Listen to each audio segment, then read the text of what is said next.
Hey, everybody. How's it going? How is it going?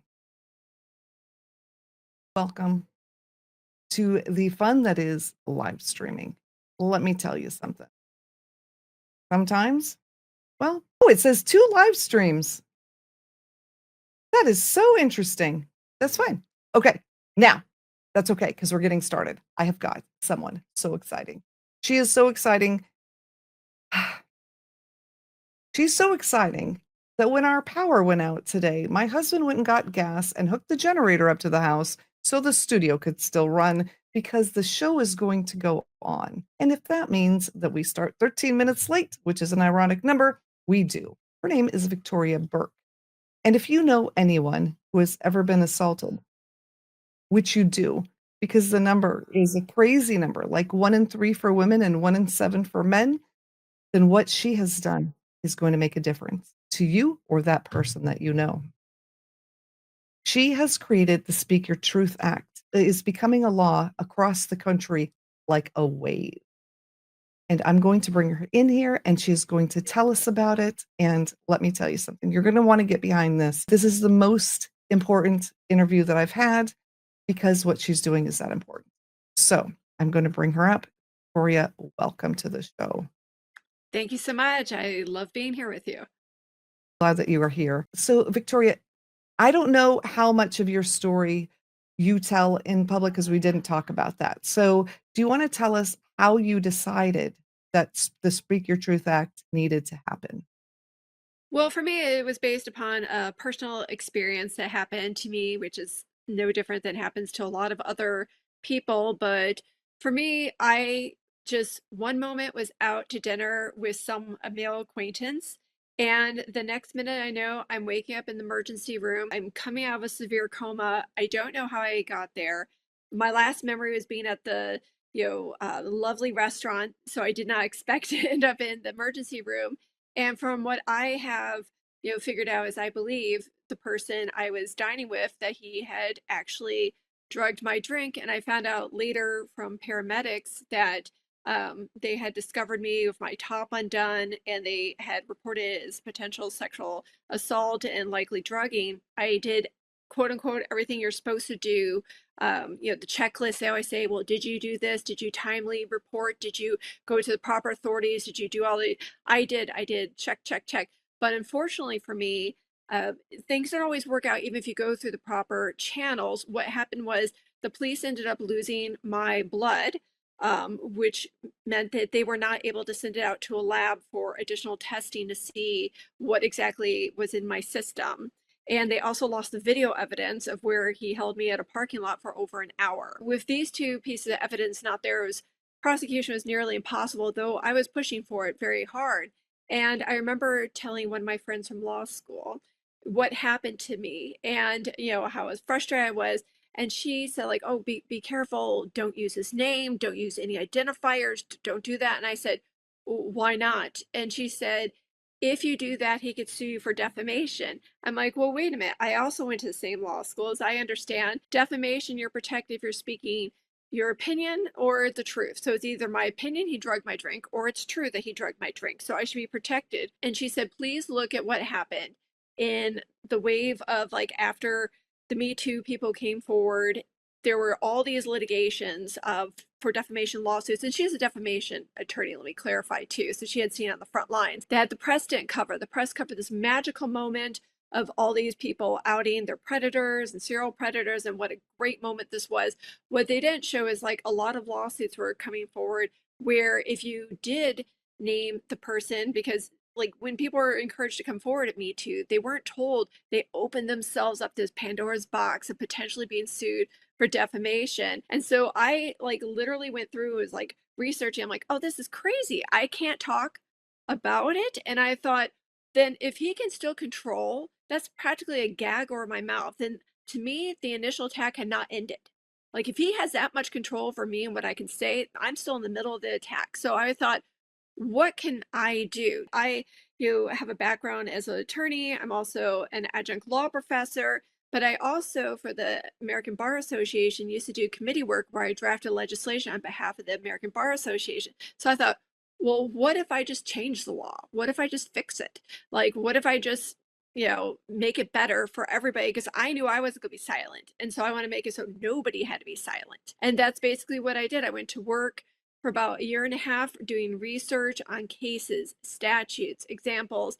And then when I was comfortable enough, I drafted a bill and I proposed it to the California legislature kind of as a cathartic journey. And, I sent it off and I wasn't sure anyone would care because I hadn't done anything like that before. But just all of a sudden, my email box was like boop, boop, boop. And I had multiple people wanting to be the author of the bill. 6 months later, the Women's Caucus wanted to join in for the bill and support it as well and be co-authors. And I was told to manage my expectations that it would take 2 to 3 years to pass. In California, it took 1 year. And then I was like, well, I have one state. What about the nation? What about federal protection? Let's just keep it going. And how many states did you say it's been passed in now? Four, including California. And I have a sponsor who has decided to introduce it in Congress this fall. So I'm ahead of schedule of getting it through Congress, but first up is introduction. And so I'm pretty excited to make that announcement hopefully soon about who the person is. But I do have a sponsor who has already said the date, and I'm like, okay. That is so exciting. So are you working full time while you're doing this as an attorney too? Yes, I'm working full time as an attorney in the data privacy area of the law for class actions representing the plaintiffs, and I also teach uh, fashion law. Oh, that's exciting. So It's I'm all over. I have a completely lot different. going on. So do you travel to try to talk to people, or is this something you're doing virtually? How does that work? I've had a lot of virtual meetings, but when I can travel, I will. I've been in person in Sacramento, in Oregon, in New York. I try to be there as I can. Surprisingly, a lot of times when the votes come up, it's just like you get like a day or two notice. So that's what's really hard when it goes up to the Judiciary Committee or when the final vote's happening. Sometimes you're just like, oh, it's going to be like 2 days from now, so it might not work with my schedule to the firm, whether or not I can travel or not. And so when I can be there, I am there. I will definitely be there when it's in Congress. I have found the most surprising thing is like originally some people are like, oh, this might be a split bill that only one group would want, or that I have found it's been tremendously bipartisan support. I have had it championed by Democrats in California. I have had it led by Republicans, have been the main sponsor in multiple states, and one in Oregon that led it to being passed in law is very active, wanting the bill and seized upon it. I found with the bill, the one bill we can get together on, we both can agree that's important to protect free speech, basically, which is what this is, the ability to speak your truth, tell people what actually happened to you without being like silenced by a retaliatory lawsuit, which is the most important part. I honestly I had no idea. Now I know somebody that has been affected who was in the military, and they couldn't say something because there was that, which is another difficult situation. But I had never heard of the defamation until we started talking. It's something that was not really around. We didn't have this with like Anita Hill. We didn't have this with Blasey Ford necessarily, like where people came forward and said something happened. Let me give you my side and my version of the events. And, nowadays, Anita Hill would have been served like a defamation lawsuit. If it's not stopped here, it could go to like domestic violence, of where there's very little evidence and they're speaking out as a he said, she said. Shouldn't both sides be able to say their version of it? That's what something I cling to, is that both sides should be able to say, what their version is. One side could say this happened to me, and one side could be like, I don't agree with the events that night. I think it didn't happen this way. Both sides should be able to speak their truth. That's what I also defend. Both equal sides be able to say what they want to say about being sued for defamation. Somebody had asked me, they said, what if the person is innocent and they're being accused, right? So what is their, do they have some sort of way for speaking up? And you're saying yes, They just not a lawsuit. They absolutely can. They can, speak up and say, I didn't do this to this person. And they should be able to speak out with that. There has been a rise in lawsuits also against those speaking out saying, like, I didn't do it. Like, you could also be opened up to be sued when you're simply defending yourself. So what I have done is made sure that you can speak it so long as you're doing it in good faith and without malice. Let's say one person wasn't even there that day, and so it's in factual impossibility for this to have even occurred, or if they've had conflicting stories where they said like, this is the best night of my life, and then maybe they found out the person had like a girlfriend, and then they like changed their story. That if you can show a trail of that, then therefore you could establish malice. The crazy thing with these retaliatory defamation lawsuits is they're not actually being launched to win. These are almost unwinnable lawsuits anyway, because two people go in a room, two people exit, nobody knows what happened between those two people. So it's hard to prove the course of events that the person is lying. Or the only time you would ever win, for the most part, in a defamation lawsuit would be as if you showed malice. And so I made it so you had to show malice because there is a private figure standard, which was negligence, and there's a public figure standard, which is malice. So I made them conform to both be equal to malice and raise the standard to that. If you cannot show that they spoke with malice, then you would have to at least pay their attorney fees. So if you drag someone who likely was sexually assaulted to court and just do this in order to, like, make them like shamed and like just kind of, even though you did this to them, you'll have to pay their attorney fees. It's kind of a way to discouraging these frivolous lawsuits clogging our judicial system, because they're not, like I said, they're not bringing them forward to win. They're doing it to silence, because the threat of a defamation lawsuit will cause some people to go silent, some people to retract, some people just to go away, because to defend yourself costs 5, 6, 7 figures. And now there's like a cottage industry of attorneys that have now set up shop in order to go after survivors speaking out. And so they've now made this as a profit thing, because it's very hard to like have the money. You're already usually, there's either a power imbalance, a financial imbalance a lot of times between the victims and the alleged abusers that have done this to them. So that's something that this kind of equalizes. So if this is frivolous, if this was only done to retaliate, and you were probably never going to prevail in court anyway, then if you do go forward and you cannot show malice, then you have to pay their attorney fees. In some states, you have to pay triple the actual damages, which is in California, and any other punitive damages that the judge has decide. So it's an incentive to like make sure you have some teeth behind it. Make sure you have that evidence that this was malice, not just like, I'm unhappy this person said this about me. Okay, but can you show malice? Like, you're not going to prevail unless you can anyway. They make it seem like, oh, this is hurting them. Like, you would have had your case dismissed. You just know that you would have financially crippled this person. So for them, that's a win. I didn't realize how much it costs to bring those cases. Well, there was one victim I know in California, and when she was speaking out, she had said that she talked at the state capitol about her assault, and she was part of my bill, one of the people who testified on behalf of my bill. And she had said when she had started the case, she was like pregnant, and now her child was in like kindergarten when it finally was over. And it dragged on for years, years of your life just gone because like someone isn't happy that you told the truth.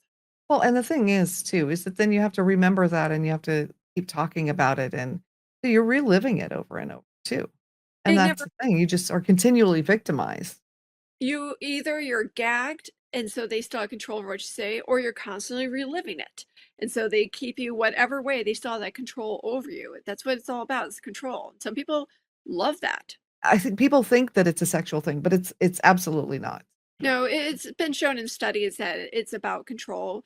There's like people when they like rape elderly people, a lot of times is because they have power over someone incredibly weak and meek. It's one of those things that like maybe they're not succeeding in life, that maybe like, they're not getting ahead in the boardroom, but they can dominate some small little victim. I don't know. It passes all of my kind of understanding, but I'm so glad that there's at least, yeah, some of this is not gonna happen to victims again. I was going to make sure something was going to change. We're not going to stand still anymore. I love this. I love this. So once this passes and we get it, if the Senate takes it and they vote on it, which, you know, then what's next? Do you have big plans for something else? Because you are obviously somebody who gets things done. Well, it's funny because I had a meeting with a member of parliament in New Zealand. So, like, I have talked to people in different countries, and someone in Canada I spoke about possibly bringing the bill to other countries that have not even thought about it, but are considering these protections that are necessary. I'm hoping to go through, finish up some of the other, some of the other states, because I introduced it in 16 states this legislative session. And some states take several years to get it passed. And so I will be finishing out the process of some of them. I mean, Oregon just flew through. I'm like, I've never seen anything like the lightning speed of Oregon. That was just amazing. But Connecticut and Maine were not far behind. They just went, and there's still three active states right now that have not closed the legislative session that are making progress with the bill. So we still might add several more before the end of the legislative session for this year. So I'm optimistic, and it'd be great to have some level of federal protection as well.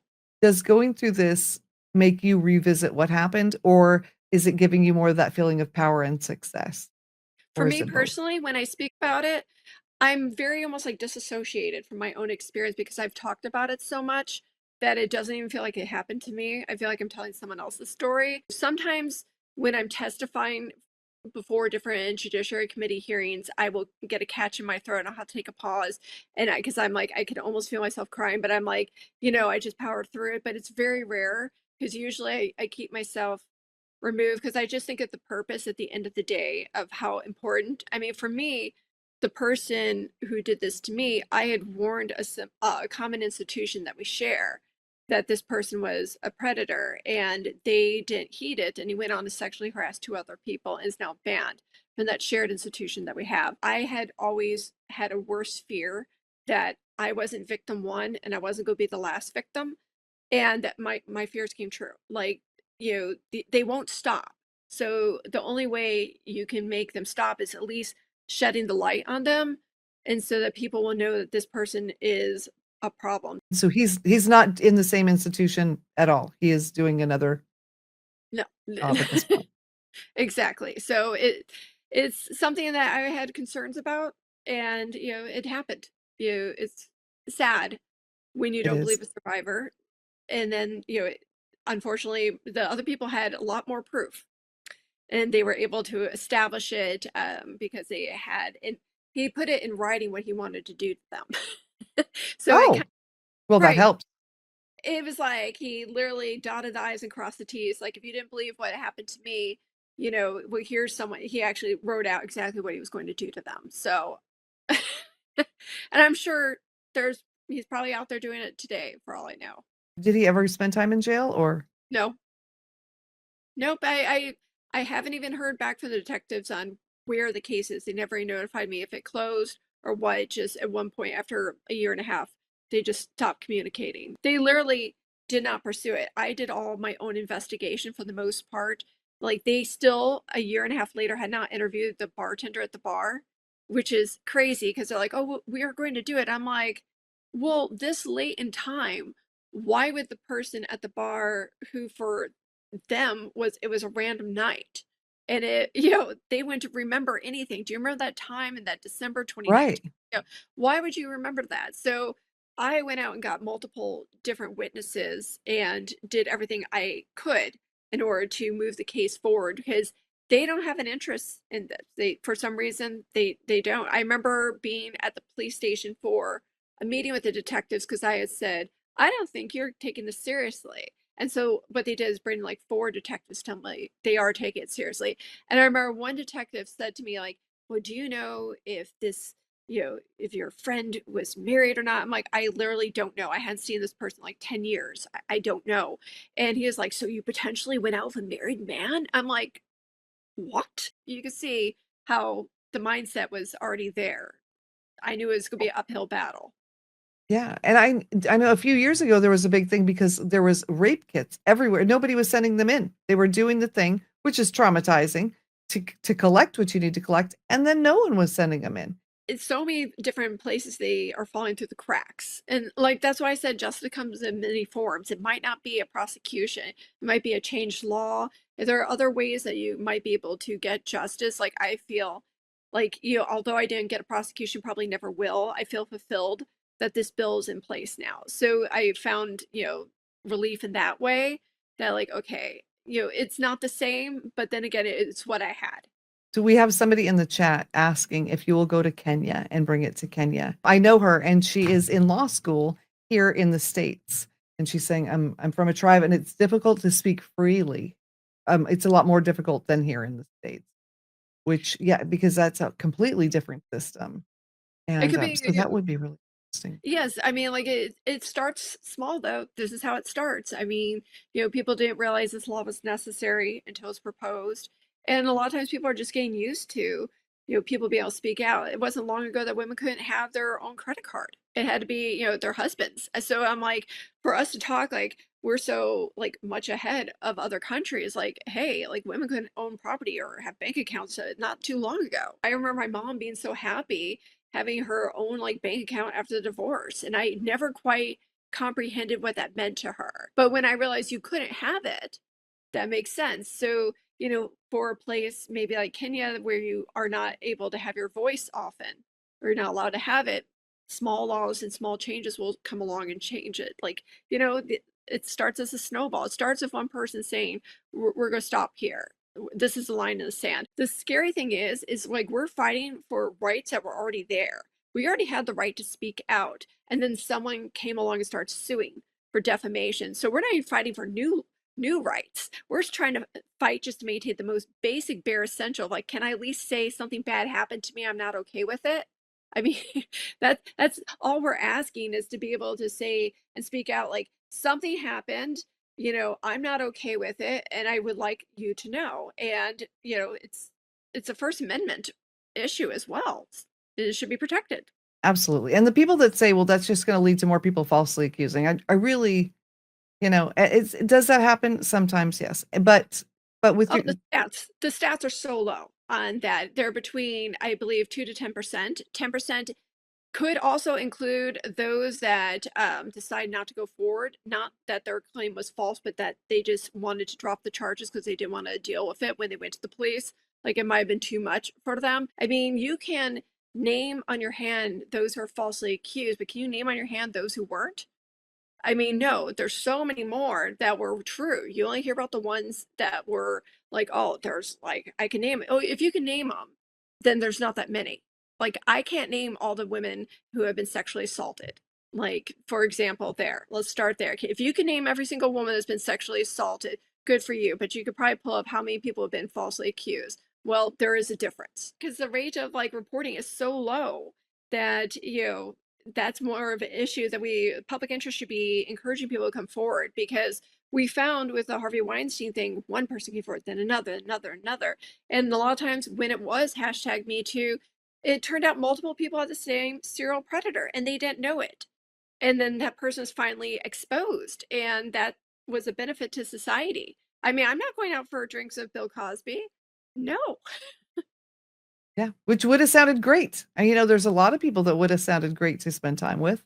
I think societally, we need people to understand that it's not okay to do things to people that they don't want to have done. There is still a subsection of society that thinks it's okay or it's funny or it's whatever they think, because I honestly don't understand it, that you can just do what you want to people just because that's what Well, it's look not at okay. Governor Cuomo. Like he left after he had like 11 accusations and he's back again.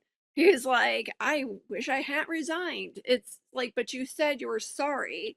So now you're back. And he just got pummeled in the mayoral debates of like, hey, all these people are, coming out. And what you do is he turned around and sued one of his accusers. And what's worse is he keeps threatening in New York, you file something to say you have intent to file a lawsuit before you file a lawsuit. I don't quite understand how the process works there, but he keeps filling these out, but not actually suing her enough to threaten her, enough to make her scared. He really did not want my bill going forward in New York. And people are constantly asking him, what about the Speaker Truth Act? And I was told the reason why it didn't go forward in New York this year where the powers that be didn't want it and powers that be were Cuomo. I'm hoping that next year, if he's not a mayor throwing his power around, that this will not be an issue. I have been warned he's very vengeful, and I'm like, bring it on.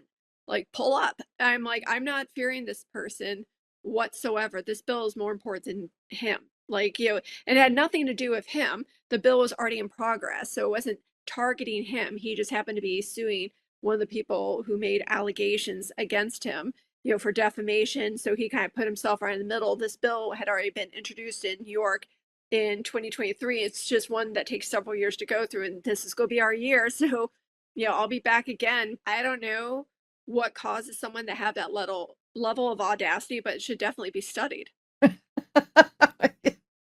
Right?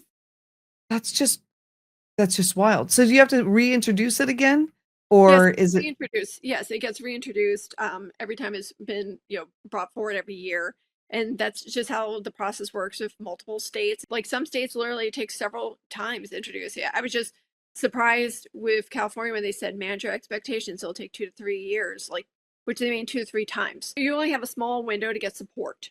And so then, if you aren't able to get enough support or not enough people, because sometimes there are like a lot of bills out, and so you can't get as many in front of as many people as you want. But like the more they hear about it every year, and now there's so many states going, it's like, why aren't you passing it? Why aren't you putting it on your legislative agenda? This is something you would probably want. It costs nothing fiscally, and it's very rewarding. It also clears up the clog in your judicial system.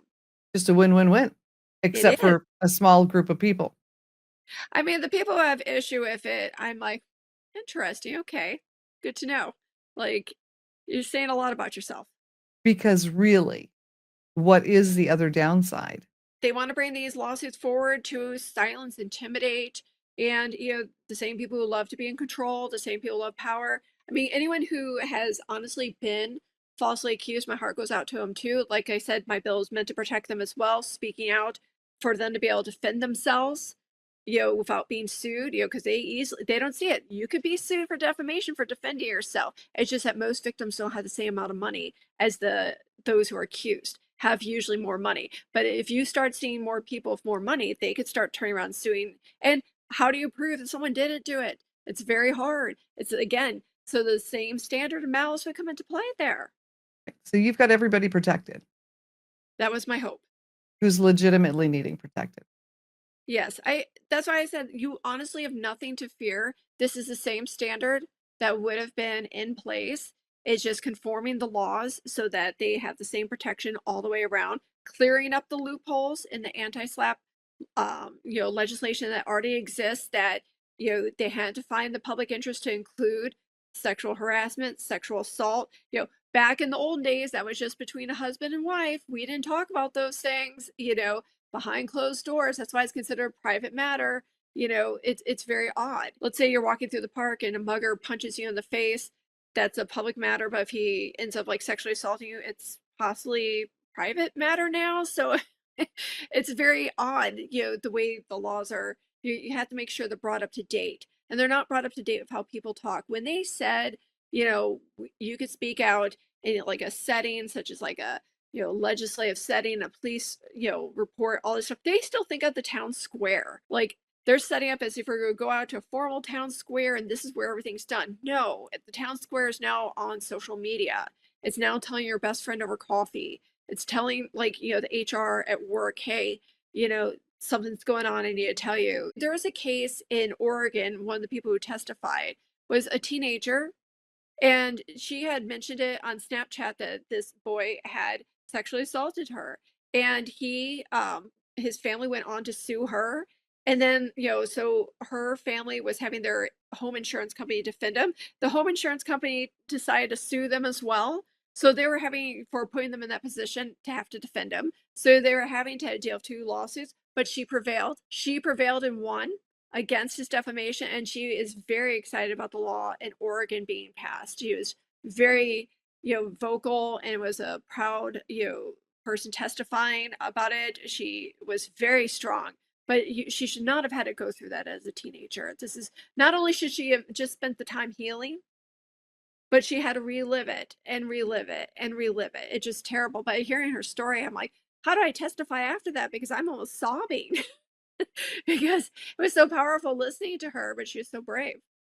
I don't know. I'm so impressed by you. You really are. Hillary said in the chat that you're a hero. You really are to so many people who, if they may have not have gotten justice, but at least somebody's going to. And knowing that, I think, yeah, A lot of times you don't know someone's fighting for you behind the scenes and that someone cares about you, but there are so many people fighting for survivors and them behind the scenes. Like, it's not just me. I've met so many people in different advocacy groups out there. They're working day and night. You are cared for, you are loved, you are important, your story matters, what happened to you was not fair, was not okay. And, we're here, I'm here on your behalf. If you don't want to step up, that's fine. You don't ever have to go into light. I always say that to people. You don't ever have to come forward with your story. Your story is yours. If you want to tell it, I want to make it safe for you to tell it. If you never want to tell it, that's also fine. Met people along the way that I was the only one they've told, and it's been 20 years. It might have happened to them in college 20 years ago. That's why when people say, like, oh, I don't believe this person, they didn't report it. Well, I've met a lot of people that are in powerful positions that you'd be surprised did not feel okay, going forward about it for whatever reason. It belongs to them. Maybe they knew it would turn out like how it did. Like people ask me, if you had to do it again, would you have come forward? I'm like, I don't know. It was a lot going through with the police, day in and day out, like doing my own investigation, calling, having to hear them not care. I mean, I had seen all these wonderful movies where you're gonna get this female detective and she's going to come in and she's going to care and she's going to like tear up the system and get you justice. Oh no, I had a female detective that could give less of a blank, and so I had the opposite, but I still had to know my value. There are some good cops out there, but you also have some crap ones too that just like, I don't want to do this. I don't want to deal with this. They'd rather do like murders, gang shootings, whatever. They just feel like this is small, it's hard to prosecute. The ones that are hard to prosecute, they don't want to have to deal with it. It's not good for them. That just blows my mind. It really does. Because I hate to say like a man that wouldn't understand. I know men that it's happened to. For them, it's even harder sometimes to come forward, I do because feel badly that they sometimes are minimized. Like sometimes it's always about women, and so they might not feel comfortable, coming forward at all because they feel like they're gonna feel like less of men or something like that. But it happens to everybody. It can happen to everybody. Whenever I speak, if I speak about like women, I notice like it happens a lot in higher proportion to women just because their physical strength is less than males. So a lot of times people use control over them. But I do recognize that it does happen to men of all sizes, and it's not fair. I was thinking about it just then about like the police officer as an example of the detective of like not caring. I had asked her, "Is this happening a lot?" And she's like, "Well, I just got like another report like a few days ago at the AMC theater that someone believes that they were drugged at the theater at the bar there. The AMC was real close to where the police department is, within walking distance." I'm like, "Oh my God." And I'm like, "What do you do?" It's just like, "Why I took the report." I'm like, wait a minute. That bar is just down the street. He might still be there. You would have, possibly the glass might not be washed. You can have fingerprints pulled off the tab he signed. You would have credit card numbers, names, video. You didn't do it. You didn't go and get this evidence. The evidence is right there. The women were right there." And I think she told him to go get like to the hospital if they didn't feel well and stuff like that. But I'm like, yes, that's important. But she, as the cop, could have gone over there. And I instantly thought of 10 different ways she could have preserved evidence, but she didn't care. She didn't care about my evidence, lost it all. This is the thing. If you don't have a cop that cares, you won't get justice. So I still encourage people to come forward. It's hard, you know, but it's your own decision. It's hard and difficult because you won't be believed oftentimes. It's a struggle, it's a process. You may not get any justice at the end after going through all that. That's why I said everyone makes their own decision. I never blame someone when they don't come forward. That's up to them. I don't think they're someone not to be believed. That's not the case. Like there's lots of reasons why they don't come forward. but you're just helping give them the ability to if they that's If they have the option now, they're protected. So, I mean, how great is that? If someone tries to bully you with this lawsuit, then they have to pay your attorney fees, then triple your damages. Like, when you cash that check, you're gonna feel pretty good the next day. yeah, yeah, and it's not gonna bring it back, No, but maybe it will slow them down a little, or make them at least feel some sort of consequence because takes back your control. Like, they wanted to take away, they wanted silence, they wanted to intimidate, and then when they're having to feel the consequences of their actions, if they're bullying, well, there you go. I know that you have a lot of things to do. Is there anything that you wanna say, though, before we go? I think you've covered some incredible things, and I just wanna thank you so Well, anyone who wants to add me on LinkedIn, I'm more than happy to add them if they, would like me to come to their state with the law or try to bring it there. It might already be in process. Just let me know if they would want to, they don't have to help, but if they would like it there or if they would want to lend a hand, let me know. Lend a hand means like possibly calling their, legislator and saying, hey, support this bill, something like that, or providing written testimony or in person testimony. I just know I do care about them a lot. I've met them along the way. Their stories mean something to me, and I carry them with me wherever I go. Whenever the bill gets passed, I think of those victims in the particular state and the nation, and they're close to my heart. And if you're watching, or I'm not going to give her LinkedIn out on here, but you can jenhardy.net is my website, jenhardy.net/contact, and you can contact us. Just give us your contact information. If you don't say that, we can't get back to you. But if you'll reach out there, we'll put that in the chat. We'll put it in the description, and that's just a good, safe way to go. Thank you again, Victoria, and thank you, everybody. Thank you so much, Hill, for bringing her here. This has been incredible. And to all of you who are watching, you are loved. Be safe. And if something happens, it's okay to go tell somebody and maybe help some other people from having it happen to them. And thank While you, I'm, Jen. s- oh, you're welcome. I really am. I'm so thankful. All right. Bye, everybody. Mwah! We love you so much.